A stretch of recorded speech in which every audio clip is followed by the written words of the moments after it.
అందరికీ నమస్కారం. నేను మీకు ఇవాళ ప్రీ మెన్స్ట్రువల్ సిండ్రోమ్ గురించి చెప్పబోతున్నాను. ప్రీ మెన్స్ట్రువల్ సిండ్రోమ్ అంటే చాలామందికి అర్థం కాకపోవచ్చు. మనం జనరల్‌గా మహిళలు కామన్‌గా వాడే టర్మ్ పీఎంఎస్సింగ్ అని మెసేజెస్ పంపుతూ ఉంటాము. అదే పీఎంఎస్ అంటే ప్రీ మెన్స్ట్రువల్ సిండ్రోమ్. సో నేను ఇవాళ ప్రీ మెన్స్ట్రువల్ సిండ్రోమ్ గురించి ఎందుకు చెప్తున్నాను అంటే, ఒకప్పుడు ఈ సిండ్రోమ్ అనేది చాలా రేర్‌గా ఉండేది మహిళల్లో. కానీ ఇప్పుడు చూసుకున్నట్లయితే ఒక 5 గర్ల్స్‌ని చూసుకుంటే 4 ఔట్ ఆఫ్ 5 గర్ల్స్ తమ లైఫ్ టైంలో ఎప్పుడైతే పీరియడ్స్ స్టార్ట్ అయ్యి పీరియడ్స్ ఎండ్ అయ్యాయో ఆ టైంలో ఏదో ఒకసారి అయినా ఈ ప్రీ మెన్స్ట్రువల్ సిండ్రోమ్‌ని ఎక్స్‌పీరియన్స్ చేశారు. ఎక్స్‌పీరియన్స్ అంటే అదేదో లైక్ 3, 4 డేస్ ఉండడం కాదు. ఇట్ హ్యాస్ కాజ్డ్ ఎంత ప్రాబ్లమ్ అంటే వాళ్ళ లైఫ్ స్టైల్ అంటే వాళ్ళు రోజు చేసే పనిని ఇది చాలా డిస్టర్బింగ్‌గా చేసింది. సో కేసెస్ మరి ఎక్కువ అవుతున్నాయి కాబట్టి ఈ ప్రీ మెన్స్ట్రువల్ సిండ్రోమ్ చాలా మందిని ఎఫెక్ట్ చేస్తుంది కాబట్టి ఎలాంటి జాగ్రత్తలు తీసుకుంటే ప్రీ మెన్స్ట్రువల్ సిండ్రోమ్ని అరికట్టవచ్చాలో కూడా నేను మీకు చెప్తూ ఉంటాను. So first pre menstrual syndrome. Pre menstrual syndrome అనేది ఇది ఒక wide variety of science and symptoms. Mostly reproductive age women అంటే ఎవరైతే మెన్స్ట్రువేట్ చేస్తున్నారో వాళ్ళలో వచ్చే ఒక కామన్ అండ్ చాలా ఏమంటారు, it's not confine to a specific age group. ఎవరైతే రీప్రొడక్టివ్ ఏజ్లో ఉన్నారో అంటే నేను కొంచెం ఏజ్డ్ అయితే నాకు రాదు, లేకపోతే నేను ఇప్పుడే మెన్స్ట్రువేషన్ స్టార్ట్ అయింది కదా ఇది రాదు అనేది ఉండదు. మెన్స్ట్రువేషన్ ఎవరైతే బిగిన్ చేశారో మెనాక్ నుంచి టిల్ ది ఎండ్ మెనోపాజ్ వరకు ప్రతి ఒక్కళ్ళు almost 95% of women have experience this pre menstrual syndrome. మరి ప్రీ మెన్స్ట్రువల్ సిండ్రోమ్ ఎందుకు వస్తుంది అనేది నేను మీకు చెప్తాను. ఎగ్జాక్ట్ ఈ ఫ్యాక్టర్ వల్ల ప్రీ మెన్స్ట్రువల్ సిండ్రోమ్ వస్తుంది అని ఎక్కడ లేదు. కాకపోతే కొన్ని ఫ్యాక్టర్స్ ఉన్నాయి. ఆ ఫ్యాక్టర్స్ మన బాడీలో జరగడం వల్ల మన బాడీ కొంచెం ఇంబ్యాలెన్స్ అయిపోయి మనకు ప్రీ మెన్స్ట్రువల్ సిండ్రోమ్ వస్తుంది అని చెప్తున్నాం. దాంట్లో నేను మీకు 3 చెప్తాను. ఫస్ట్ ఏంటి అంటే cyclic changes in hormones. Female sex hormones మనకి తెలిసినట్లయితే ఈస్ట్రోజన్ అండ్ ప్రొజెస్ట్రాన్. ఎప్పుడైతే మీకు మీ పీరియడ్స్ దగ్గర వస్తున్నాయో ఈ 2 హార్మోన్స్ దాని లెవెల్స్ డ్రాప్ అవుతూ ఉంటాయి. ఈ హార్మోన్ లెవెల్స్ డ్రాప్ అయినప్పుడు బాడీ కొంచెం ఇంబ్యాలెన్స్ అవుతూ ఉంటుంది. సో ఇది ఒక రీజన్ పిఎంఎస్సింగ్కి. కెమికల్ చేంజెస్ ఇన్ బ్రెయిన్లో మన మేజర్ న్యూరో ట్రాన్స్మిటర్ ఉంటుంది సెరటోనిన్ అని. సెరటోనిన్ గురించి చాలామంది వినుంటారు, ఎందుకంటే అదొక హ్యాపీనెస్ ఇచ్చే కెమికల్. బనానాస్ తింటే సెరటోనిన్ పెరుగుతుంది. డిప్రెషన్ ఉన్న వాళ్ళు బనానా తినాలి, మీరు మూడ్ పాలైనప్పుడు బనానా తినండి, మార్నింగ్ లేచి బనానా తినండి అని చాలా చెప్తుంటాం. బనానా ఒక మేజర్ సోర్స్ ఆఫ్ సెరటోనిన్ కనుక ఈ సెరటోనిన్ లెవెల్స్ ఎప్పుడైతే ఇంబ్యాలెన్స్ అవుతాయో, ఇంబ్యాలెన్స్ ఇన్ ద సెన్స్ 5 ఇంత యూనిట్ ఉందనుకో దానికంటే చాలా తక్కువ ఉండి సరైన శాతంలో లేనప్పుడు బాడీ ఇంబ్యాలెన్స్ అయిపోతుంది. దానితో కూడా సెరటోనిన్ లేకపోవడం వల్ల హ్యాపీనెస్ అనేది ఉండదు. నైట్ నిద్ర పట్టకపోవడం, పొద్దునే చీటి మాటికి చిరాకు పడుతూ ఉండడం, నిద్ర సరిగ్గా లేకపోవడం, ఇరిటేషన్ రావడం, మూడ్ స్వింగ్స్ లాంటివి దీని వల్లనే చూస్తాము. ఇంకొకటి డిప్రెషన్. సో చాలామంది మాకు వస్తున్న పేషెంట్స్ కూడా చెప్తుంటారు, పీరియడ్స్ దగ్గర వచ్చే ముందు చాలా సాడ్గా అనిపిస్తుంది, చాలా లోన్లీగా అనిపిస్తుంది, అసలు ఏం అవ్వదు కానీ ఏదో అయినట్టు ఊహించుకుంటారు, అలా కూర్చొని ఏడుస్తూ ఉంటారు. ఈ డిప్రెషన్ ఎందుకు వస్తుందో అనేది ఎగ్జాక్ట్ కాజ్ లేదు. కాకపోతే ఈ 3 ఫ్యాక్టర్స్ మేజర్గా మనము మంచి అలవాట్లు పాటిస్తే దీన్ని కంట్రోల్ చేసుకోవచ్చు. ప్రీ మెన్స్ట్రువల్ సిండ్రోమ్ యొక్క సైన్స్ అండ్ సిమ్టమ్స్ గురించి నేను మీకు చెప్తాను. సో మనకి pre menstrual syndrome science and symptoms ఎలా చూడాలి అంటే, మీకు ఫర్ ఎగ్జాంపుల్ 25th మీకు పీరియడ్స్ వస్తాయి. మీ సైకిల్ ఫర్ ఎగ్జాంపుల్ 25 డేస్ ఉంది. సో మీకు ఎవ్రీ 25 డేస్ మీకు పీరియడ్స్ వస్తుంటాయి. సో 25th చూసుకుంటే 20th అంటే పీరియడ్స్ వచ్చే 5 డేస్ ఇప్పుడు 1 వీక్ కూడా అవుతుంది. ఆ 1 వీక్ నుంచి మీ బాడీలో మీ ఫిజికల్ అండ్ మీ మెంటల్గా మీకు చేంజెస్ కనిపిస్తూ ఉంటాయి. ఈ ప్రీ మెన్స్ట్రువల్ సిండ్రోమ్స్ ఏవైతే ఉన్నాయో అవి పీరియడ్స్తో పాటు మొత్తం సాగి ఎప్పుడైతే మీ పీరియడ్స్ ఎండ్ అవుతాయో, like 4th or 5th day of periods when you're like happy, ఆ టైంలో ప్రీ మెన్స్ట్రువల్ సిండ్రోమ్స్ సబ్సైడ్ అయిపోతూ ఉంటాయి. సో మేజర్గా మనం 90% ఆఫ్ ఉమెన్ ఎలాంటి సిమ్టమ్స్ చూస్తున్నారో నేను మీకు చెప్తాను. ఫస్ట్ మెయిన్గా మనందరికీ తెలుసు, ఇరిటేషన్. చాలా ఇరిటేషన్గా ఉంటుంది, ఊకే అరుస్తూ ఉంటారు. యాంగ్జైటీ, టెన్షన్గా ఉంటుంది, హడావిడిగా చేస్తారు. మూడ్ స్వింగ్స్, ఇప్పుడే ఆ అమ్మాయి హాయిగా కూర్చుంటుంది, టీ తాగుతూ మంచిగా పాటలు పాడుతూ ఉంటుంది, ఒక 10 minutes తర్వాత చూస్తే తను గట్టిగా అరుస్తూ ఉంటుంది, చాలా సాడ్గా అనిపిస్తూ ఉంటుంది. మళ్ళీ గంట తర్వాత వెళ్ళి చూస్తే షీఈస్ హ్యాపీ. సో ఈ మూడ్ అనేది కాన్స్టెంట్గా ఉండదు, అటు వస్తుంది ఇటు, it is going to fluctuate. ఒక కాన్స్టెంట్ మూడ్ హ్యాపీ కానీ సాడ్ కానీ ఒక కాన్స్టెంట్ మూడ్ ఉండదు, చేంజ్ అవుతూ ఉంటుంది ఇరిటేషన్ లాగా. సో దీన్ని మనం మూడ్ స్వింగ్స్ అని అంటాము. Mood swings majorly 50% of pre menstrual మూమెంట్లో మనము చూస్తుంటాము. ఇంకా మనము బాడీ బేస్ చూస్తే చాలామందికి లో బ్యాక్ ఏక్ వస్తూ ఉంటుంది. అలాగే మీ పెరినియం అంటే మీ వెజైనల్ రీజన్లో కూడా చాలా లాగుతున్నట్టు ఉంటుంది.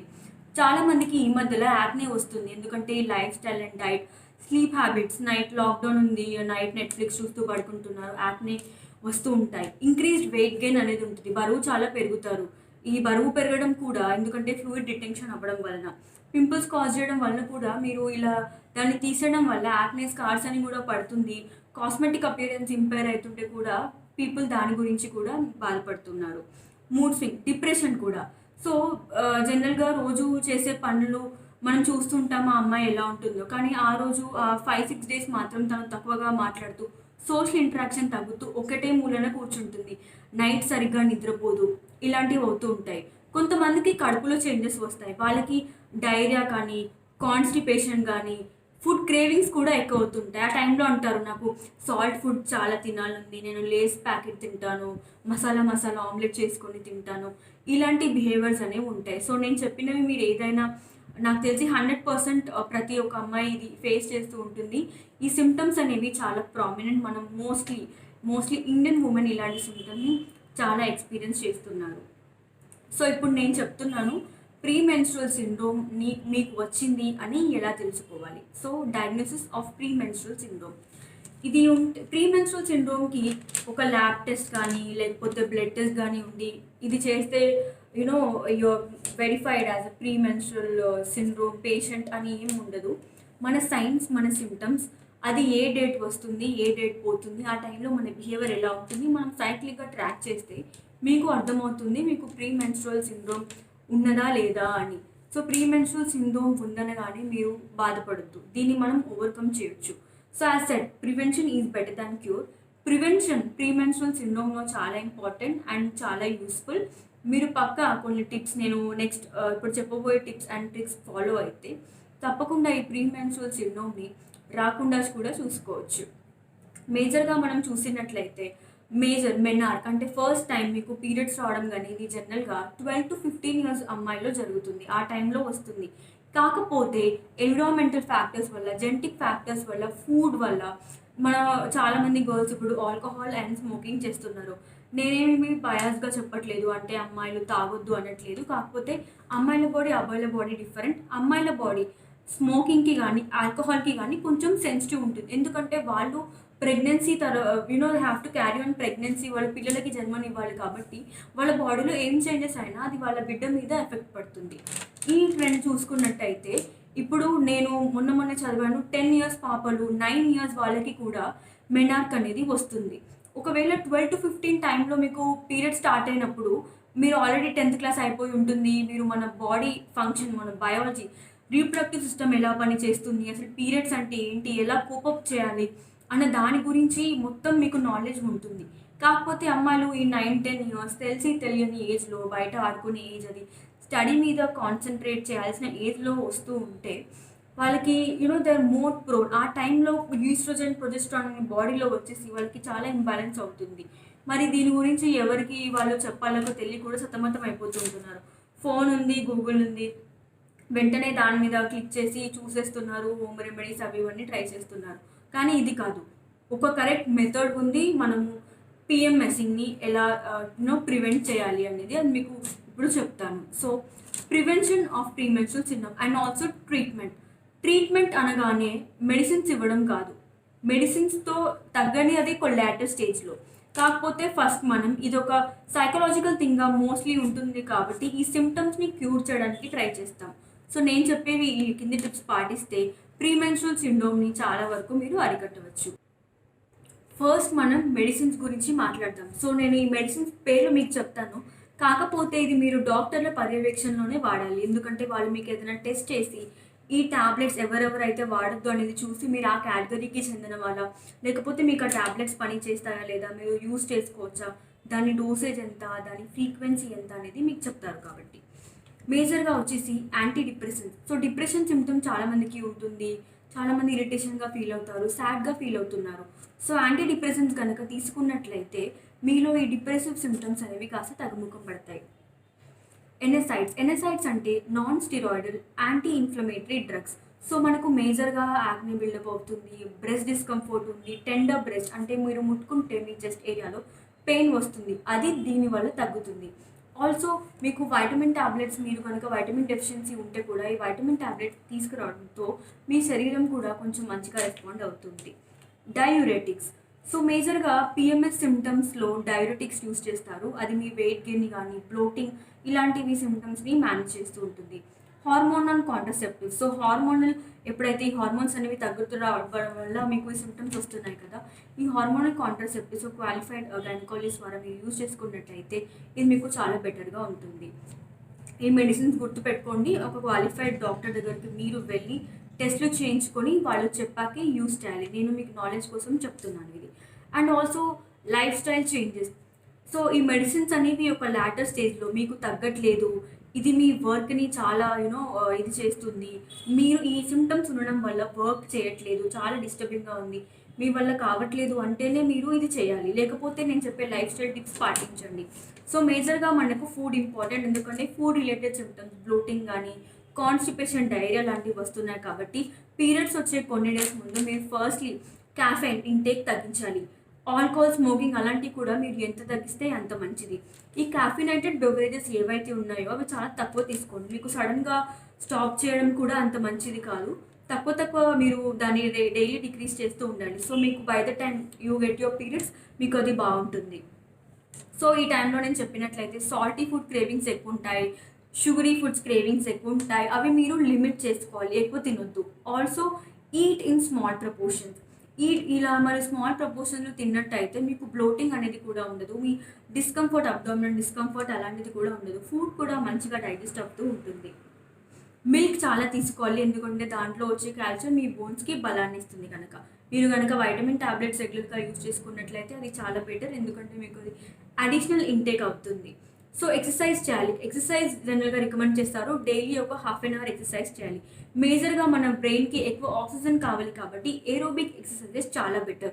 యూట్యూబ్లో చూడండి ఏరోబిక్ ఎక్సర్సైజ్ అని. సో ఎక్సర్సైజెస్ ఆర్ఎంట్ బోరింగ్, మీకు అంత బద్ధకంగా ఉంటే you can dance, me favourite song పెట్టుకొని మీరు ఒక రొటీన్గా డ్యాన్స్ చేస్తూ ఉంటే కూడా ఆక్సిజన్ ఎక్కువ అంది మీకు బ్రెయిన్లో మూడ్ కెమికల్స్ అన్ని రిలీజ్ అయిపోయి మీరు చాలా హ్యాపీగా అండ్ రిలాక్స్గా ఫీల్ అవుతారు. స్ట్రెస్ని తగ్గించుకోవడానికి మేజర్గా 3 things: plenty of sleep, plenty of yoga, deep breathing exercise. So 6 to 8 hours of sleep అనేది, కంటిన్యూస్ అన్ఇంటరప్టెడ్ స్లీప్ అనేది ఉండాలి. హాయిగా నిద్రపోండి, ఎలాంటి టెన్షన్స్ పెట్టుకోకపోతే నిద్ర అదే మంచిగా పడుతుంది. డీప్ రిలాక్సేషన్ టెక్నిక్స్ నా ఇంతకుముందు వీడియోలో చెప్పాను. డీప్ రిలాక్సేషన్, సో ఎంత డీప్ మీరు రిలాక్స్ అవుతే, ఎంత గాలి చాలా పీల్చుకొని మీరు మంచిగా వదులుతూ ఉంటే ఆక్సిజన్ ఎక్కువ అంది సర్క్యులేట్ అయిపోయి you feel very much better. Yoga గురించి మీకు చెప్పనవసరం లేదు. రోజు మార్నింగ్ మీరు 6కి లేచి యోగా చేస్తే మీ లైఫ్ స్పాన్ డైలీ మీరు చేసినట్లయితే ఒక 5 to 10 years పెరగచ్చు కూడా.